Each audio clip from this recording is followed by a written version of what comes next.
Pemirsa, kembali kita lanjutkan dialog kita. Saya kembali ke Pak Agus. Pak Agus, ini terkait dengan kereta tambahan. Apakah ada rencana untuk menaikkan harga tiket nanti, Pak? Kalau yang jelas, halo? Ya, silakan Pak Agus.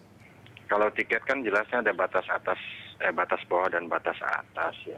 Seperti itu yang terjadi. Jadi kalau untuk naik ya, kita kan trennya mengikuti supply dan demand ya, semakin dekat ya semakin mendekati ke atas gitu loh.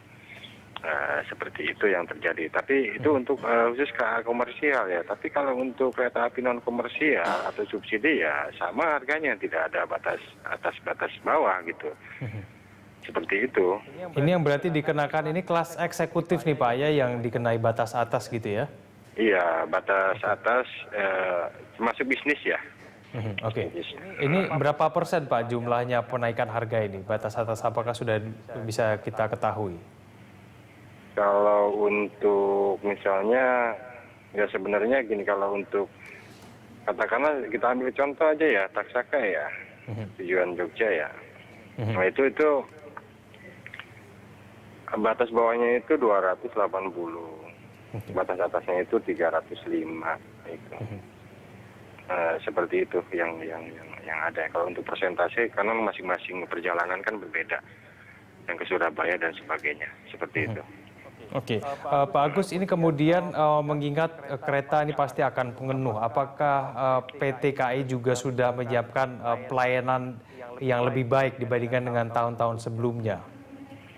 Yang jelas ya tentunya ada peningkatan ya dengan tahun sebelumnya, seperti ya kita lakukan itu ya WC ramah lingkungan, kebersihan di stasiun, kemudian pelayanan kesehatan di stasiun, begitu juga pelayanan di TASKA ya, termasuk customer on trend dan sebagainya, itu yang bisa melakukan interaksi dengan pengguna jasa di atas kereta api dari mulai naik sampai dengan tujuan. Nah seperti itu yang kita lakukan dalam hal peningkatan pelayanan, seperti itu. Ya, tapi Pak Agus, tampaknya masih banyak kritik yang menyebutkan sebetulnya PT KAI ini minim informasi, baik terkait dengan penyediaan tiket kereta. Ini bagaimana dari PT KAI sendiri menanggapi hal ini? Kalau dibilang minim informasi, sebenarnya di stasiun sudah ada informasi, kemudian kita juga lewat media dan sebagainya. Hamin 90 itu udah 2 tahun loh, Mas. Jadi tidak hanya untuk Lebaran saja. Itu pemesanan tiket itu udah berlaku udah lama dan terus dilakukan untuk perjalanan tidak hanya Lebaran, untuk reguler hari-hari biasa juga masyarakat sudah melakukan transaksi melalui online. Ini kan sebenarnya sudah berlangsung lama. Jadi tidak ada dibilang minim informasi. Ini hanya dikait-kaitkan dengan perjalanan Lebaran sebenarnya yang tidak mendapatkan tiket. Ya saya rasa indikasinya ya itu tadi, kesempatan ruang gerak praktek percaloan ya itu yang kita lakukan dengan sistem yang kita sediakan. Nah seperti itu yang terjadi ya. Oke, baik. Baik Pak Agus, terima kasih atas informasi dari Anda dan juga mau berbagi informasi dengan kami di Jurnal Siang. Dan kemudian saya ke Pak Hermanto. Pak Hermanto, ini kemudian untuk peningkatan pelayanan dan juga keamanan yang sudah dilakukan dari Kementerian Perhubungan terkait dengan Lebaran ini seperti apa? Ya, ini dilaksanakan oleh PT KAI sebagai operator.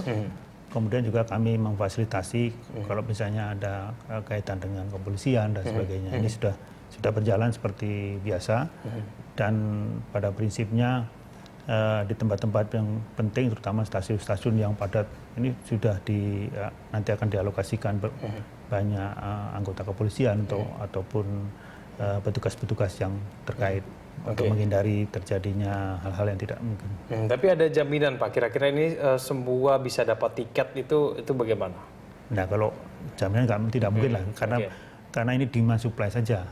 Karena dari kita lihat tadi yang saya katakan tadi, yang ngeklik itu 5 juta. Berarti kan katakanlah sepertiganya, karena mungkin 2 kali ngeklik, mungkin berarti kan 1,5 juta. Tapi metode untuk penjualan via online ini akan terus dipertahankan atau bagaimana?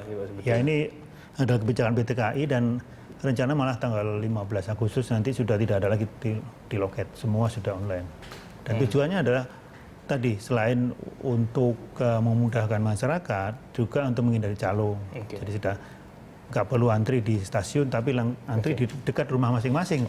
Sudah tersebar, lebih tersebar. Oke, di penjualan di minimarket gitu Pak ya. Berarti 15 Agustus sudah tidak ada lagi penjualan di loket ya? Setelah Lebaran. Setelah Lebaran nanti berarti ya? Oke, baik. Itu yang harus diantisipasi oleh masyarakat untuk tahun-tahun ke depan. Terima kasih Pak Hermanto telah bergabung bersama kami. Selamat siang Pak.